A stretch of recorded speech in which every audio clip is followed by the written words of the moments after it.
ఈరోజు సింహరాశి వారికి ఆదాయం బాగున్నా ఈరోజు ఇంటి రిపేర్ల వల్ల వాహనాల రిపేర్ల కోసం అనుకోని ఖర్చులు ఎక్కువైపోతున్నాయి. దాచుకున్న డబ్బులు ఖర్చు అయ్యే అవకాశం ఉంది, జాగ్రత్త. ఈరోజు మొహమాటానికి పోయి అప్పిస్తే అది తిరిగి రాకపోగా మీ మధ్య ఉండేటటువంటి బంధం కూడా శాశ్వతంగా తెగిపోతుంది. కాబట్టి ఇంకా జాగ్రత్తగా ఉండాలి. ప్రయాణాలు చేసేటప్పుడు ఆలస్యంగా బయలుదేరడం వల్ల లేదా ట్రైన్లు ఫ్లైట్లు మిస్ అవ్వడం వల్ల ఇబ్బందులు కనపడుతున్నాయి. కాబట్టి ముఖ్యంగా ప్రయాణాలు చేసేవారు తొందరగా బయలుదేరండి.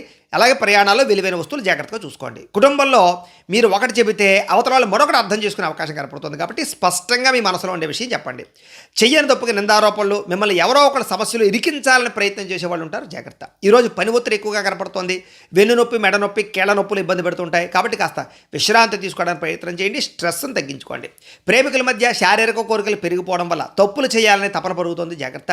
భార్యాభర్తల మధ్య లేదా పిల్లల చదువుల విషయంలోనూ కూడా ఇబ్బందులు కనపడుతున్నాయి. అలాగే క్రమశిక్షణ లేకపోవడం వల్ల లేదా నిర్ణయాలు సరిగ్గా తీసుకోకపోవడం వల్ల ఇబ్బందులు కనపడుతున్నాయి, జాగ్రత్త.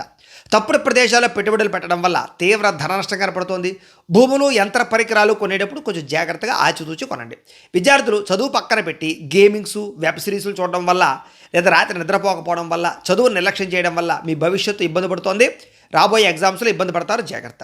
ఉద్యోగస్తులకి ఆఫీసుల్లో మీ ఐడియాని వేరే వాళ్ళు కాపీ కొట్టేసే అవకాశం ఉంది. మీ ప్లాన్స్ను రహస్యంగా ఉంచండి, జాగ్రత్తగా వ్యవహరించండి. వ్యాపారస్తులు కస్టమర్స్తో డీల్స్ చేసేటప్పుడు ఓర్పు, సహనం వహించాలి. స్త్రీలు ఇతరులతో అవతల వాళ్ళ యొక్క గొడవల్లో మాత్రం తలదూర్చకండి. మధ్యవర్తిత్వం అసలు చేయకండి.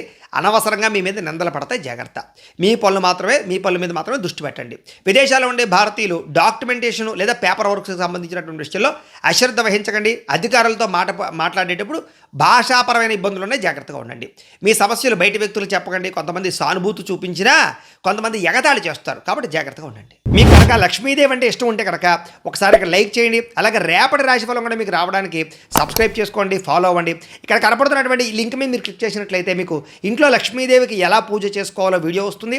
ఆ వీడియోని ఎదురుగుండా పెట్టుకుని మీ ఇంట్లో మీరు ఈరోజు లక్ష్మీదేవికి పూజ చేసుకోవడం వల్ల ఆవిడ ఆశీస్సుతో ఐశ్వర్యం కలుగుతుందని తెలియజేస్తూ లైక్ చేయడం మాత్రం మర్చిపోకండి. స్వస్తి.